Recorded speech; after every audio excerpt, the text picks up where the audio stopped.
우리를 사랑하시는 하나님의 은혜가 말씀 위에 기초를 내리고 믿음으로 살기를 힘쓰시는 성도님들 가운데 함께 하시기를 소망합니다. 오늘 함께 나눌 말씀의 본문은 누가복음 12장 49절부터 59절까지입니다.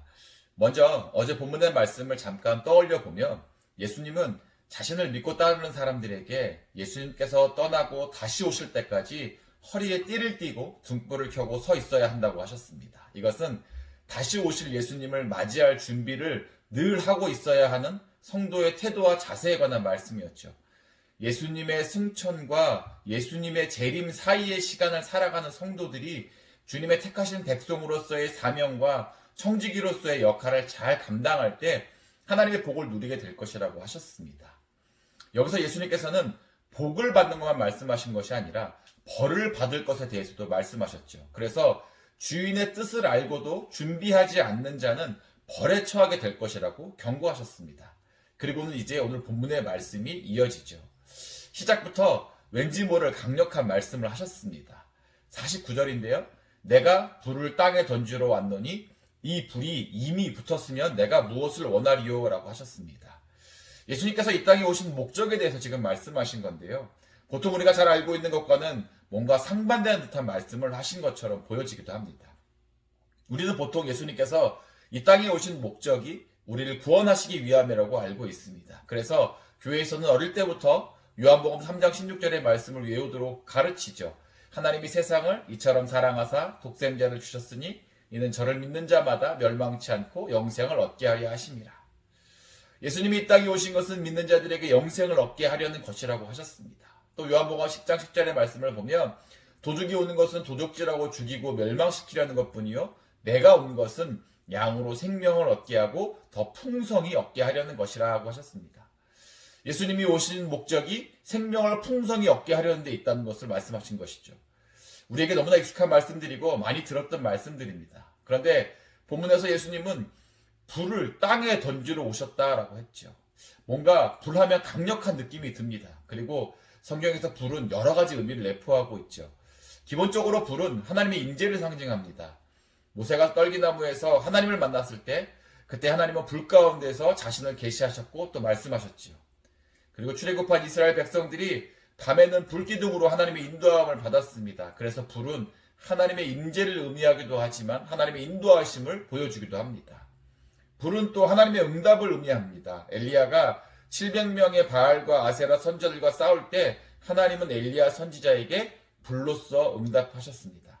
또 불은 우리를 단련하고 우리를 정결하게 하는 것을 의미하기도 합니다. 그래서 이사야 선지자가 하나님의 임재를 경험하고서 자신의 부정함으로 인해 두려워할 때 천사가 제단에 있는 숯불을 가져다가 그의 입에 댐으로써 죄가 사하여지는 은혜를 입었죠. 또 욥은 자신이 당하는 고난을 불같은 시련이라고 했습니다. 이처럼 불의 의미가 여러 가지가 있는데요. 그런데 오늘 본문에서 예수님이 말씀하신 불은 제가 좀 전에 말씀드린 것과는 좀 다른 의미를 갖고 있습니다.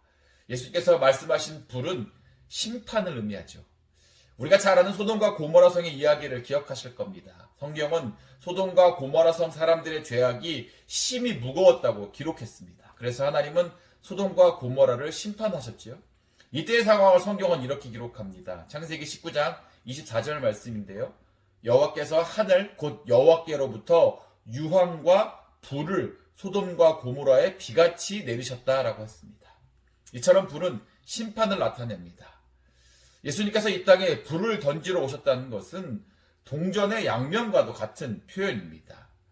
예수님께서 자신을 내어주심으로써 믿는 자들이 죄사함을 받고 영원한 생명을 누리는 구원을 얻게 하시는 것이 이 땅에 오신 목적이시지만 그 이면에는 예수 그리스도를 믿지 않을 때에 당할 수밖에 없는 영원한 형벌이 있다는 분명한 사실을 알려주시는 것이죠.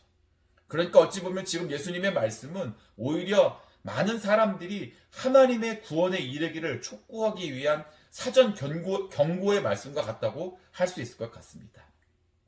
49절에서 이 불이 이미 붙었으면 내가 무엇을 원하리요? 라고 하셨지요.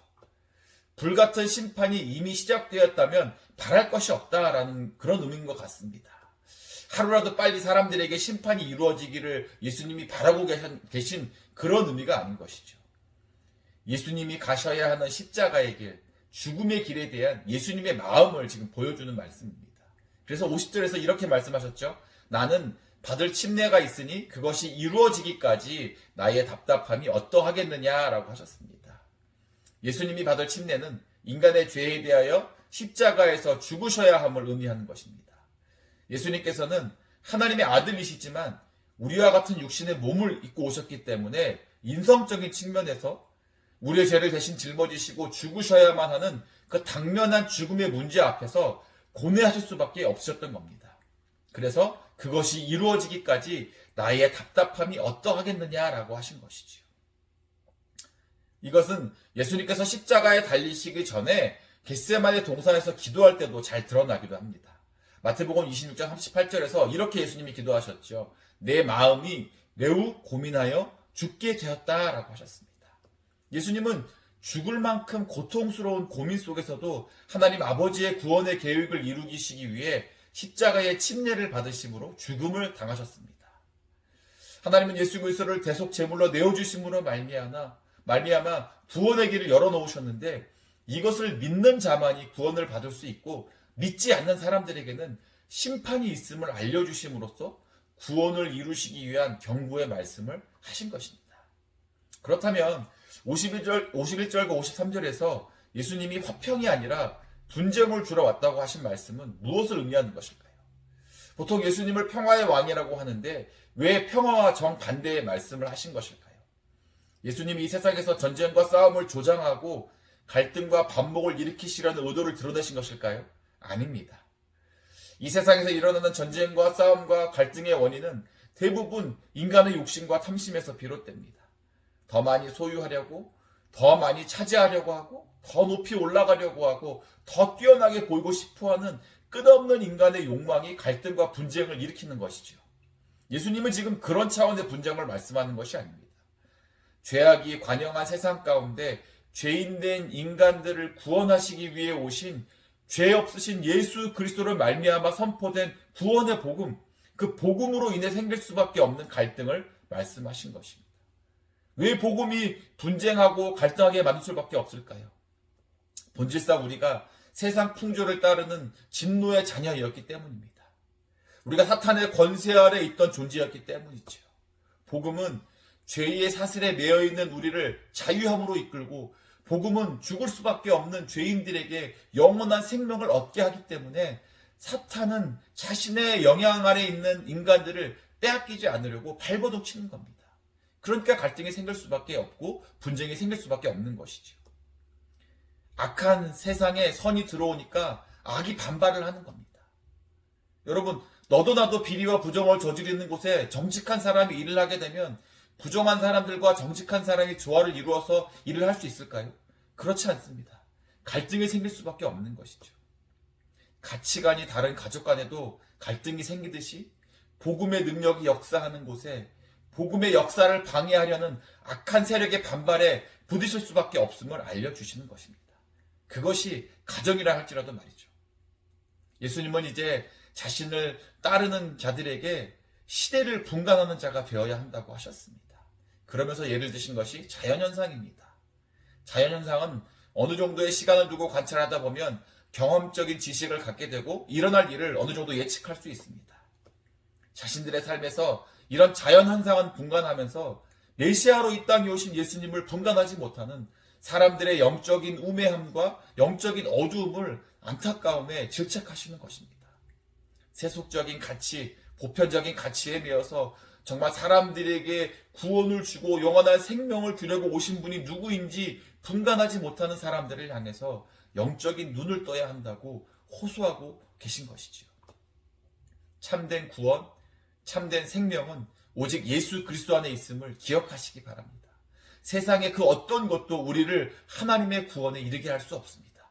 그렇기에 우리에게 있는 복음을 붙들고 예수 그리스도의 이름을 힘입어서 온전한 하나님의 구원의 은혜를 늘 누리며 살아가는 우리 모두가 될 수 있기를 주님의 이름으로 간절히 축원합니다.